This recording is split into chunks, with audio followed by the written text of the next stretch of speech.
To the lecture series on internal combustion engines. Now we are discussing about engine emissions and control. In this session we are going to discuss about the formation of pollutants such as carbon monoxide and NOx in the engine emission. Let us start with the formation of carbon monoxide in the engine emission. This carbon monoxide is a poisonous and colorless and odorless gas. The main reason for the formation of carbon monoxide is incomplete combustion, or if you are going to have, if the amount of fuel present in the fuel air for combustion is going to be more than the stoichiometric requirement, then the chances of carbon monoxide formation is going to be higher. And also, if the flame is going to be quenched, or if the flame front that is propagating through the during combustion, when it is going to be extincted, or if it is going to be extinguished because of low temperature, then that will lead to partial combustion.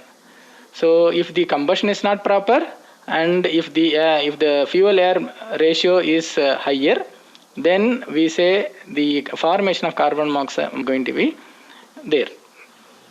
So the incomplete combustion is not only unwanted because it leads to the formation of carbon monoxide, and this emission of carbon monoxide into the surrounding is harmful. That is not only the reason. And when this carbon monoxide is going to be formed during the combustion process, then the amount of heat liberated during this formation is going to be less compared to complete combustion. In the case of complete combustion, the carbon present in the fuel is going to react with the oxygen and it forms carbon dioxide. So during that process, during complete combustion process, the amount of heat released is higher. Whereas if the formation of carbon monoxide is going to occur during the combustion process, then the amount of heat released is less. So if the amount of heat released is less, then the brake power produced by the engine is going to be less, and the thermal efficiency is going to be lesser. So formation of carbon monoxide has to be avoided with reference to the performance of the engine as well as with reference to the environmental consideration. In the case of SI engine, on an average, 0.2 to 5% of the exhaust gas contains carbon monoxide. The carbon monoxide formation predominantly occurs during the starting of the engine, and when the engine is accelerating. So these are the engine operating conditions, especially during the starting of the engine as well as during acceleration of the engine. We are going to have rich mixture. The amount of fuel for combustion, the amount of fuel supplied for combustion is going to be more than the stoichiometric requirement of fuel. The other reasons for the formation of carbon monoxide are, if the air fuel mixture is not going to be properly mixed, then we will have the formation of carbon monoxide. And within the combustion chamber, when we are going to have both air and fuel, certain region, if we are not going to have proper mixing, or in one particular region the fuel air mixture is going to be rich, then the chances of formation of carbon monoxide is going to be there. Right? So these are some of the reasons or conditions during which the carbon monoxide formation occurs in an engine. So if you refer the diagram that is represented here, so here you can see in the x-axis we have represented the relative air fuel ratio, which is nothing but lambda. So lambda is 1 by phi, right? In the earlier case we have discussed about equivalence ratio. So when we say that lambda equal to 1, that refers to the stoichiometric air condition, and if the value of the lambda is going to increase more than 1, then it refers to lean condition. If the value of lambda is less than 1, then it refers to rich condition, right? So when the value of lambda, right, when let us say an engine is operating and we are going to supply air fuel mixture for combustion, and the value of the lambda of the fuel air supplied, if it is going to be more than 1, the more amount of air is being supplied than the stoichiometric condition, that we call it as lean condition. Under such condition, since the more amount of air is supplied, then the fuel, the carbon present in the fuel is going to react with the oxygen, and it is going to form CO2 because sufficient amount of oxygen is available. Right, so the amount of CO formed is going to be less, right? So carbon is going to react with oxygen and it is going to form CO2 and not CO.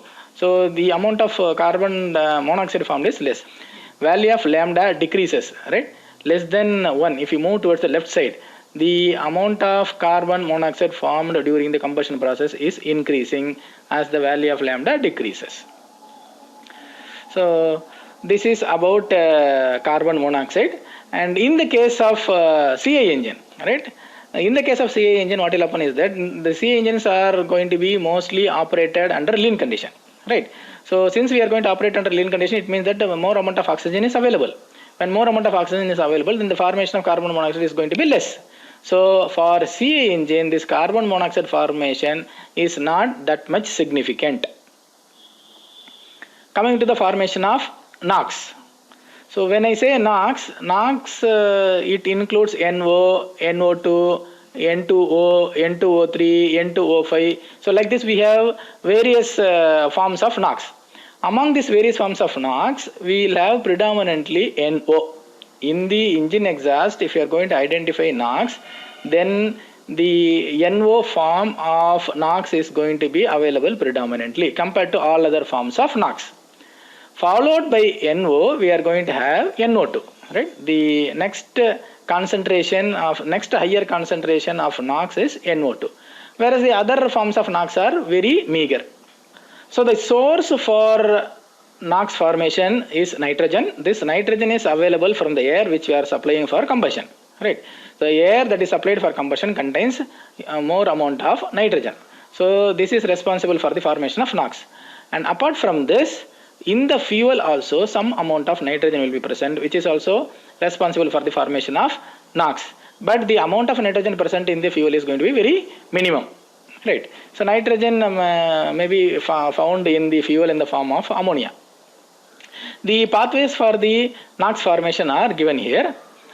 At low temperature, the nitrogen is going to be available as diatomic form. In the diatomic form, nitrogen will be available in the air, right, at low temperature. And when it is existing in the diatomic form, then this nitrogen is very stable and it will not react.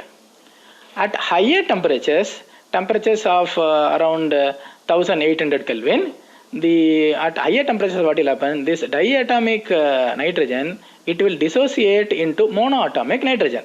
So at higher temperatures, this diatomic nitrogen, it breaks down into monoatomic nitrogen, and this monoatomic nitrogen, it is unstable and it is very reactive.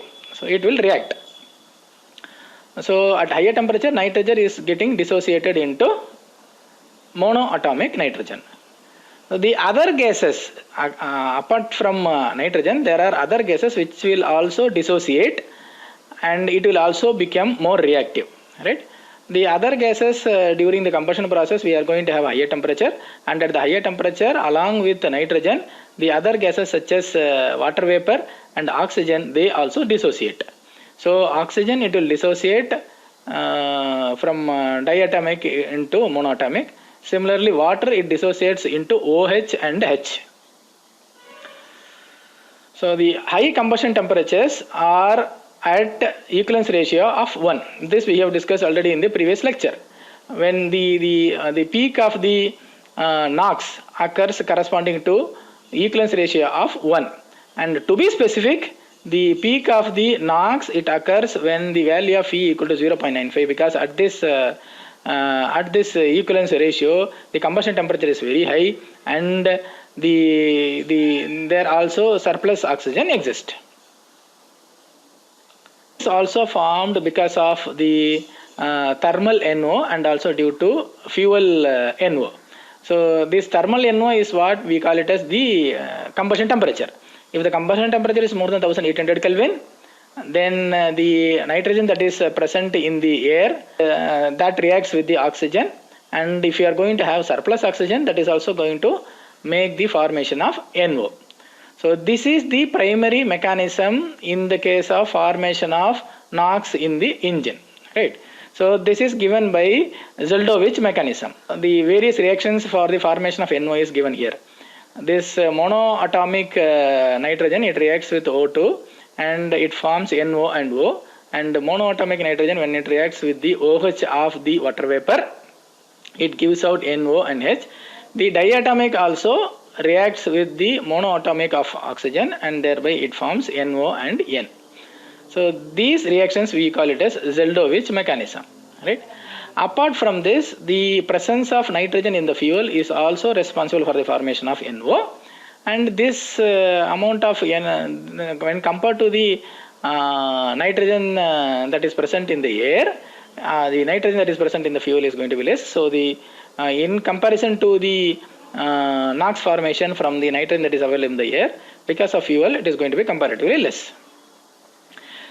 Coming to NO2 formation, right? NOx, when we say, it includes NO, NO2 and other forms of NOx. But when compared to all other forms, NO is going to be found predominantly. Followed by NO, we are going to have NO2. So the NO that has been formed, it also undergo reaction, and that will lead to formation of NO2.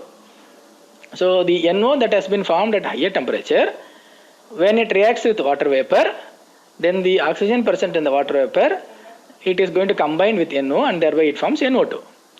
Similarly, NO, when it reacts with oxygen, then it will give to NO2, and when this NO reacts with HO2, that will also lead to the formation of NO2. When compared to NO, the quantity of NO2 present in the engine emission is less. It is much smaller. So NO2 can form at lower temperature. Even at a temperature of 1000 Kelvin, the formation of NO2 can occur. Whereas for formation of NO, temperatures of something around 1800 Kelvin is necessary. So the NO2 contributes to the formation of ozone at the ground level. Right? This we have discussed in the previous lecture when we are discussing about the emission hazards, right, related to the environment and as well as to the human health. Right? When NO2 is going to be emitted from the engine, that will result in the formation of ozone at the ground level, and thereby it will result in the photochemical smog. When this ozone reacts with the sunlight, then it will form a photochemical smog. Now coming to the concentration of NO and NO2 in the engine emission, in both the cases, as the air fuel ratio, right, as the air fuel ratio increases in both the cases, from the lean towards the stoichiometric condition, the NO as well as NO2 both are going to increase. When it is going to increase from the lean, this is a air fuel ratio, right? When we are going to increase from the rich mixture towards the stoichiometric condition, when the formation of NO and NO2 are going to increase, right? And the peak is going to be at the stoichiometric condition. For NO, the peak is going to be at the stoichiometric condition, right? And to be precise, for phi equal to 0.95, right? Whereas the peak for NO2 shifts towards the right side. When you compare between NO and NO2, the peak for the NO2 shifts to the right side, because for formation of NO2, it requires more quantity of oxygen. So that is available at the right hand side, right? So it shifts to the right side. So the amount of oxygen available here is more, right?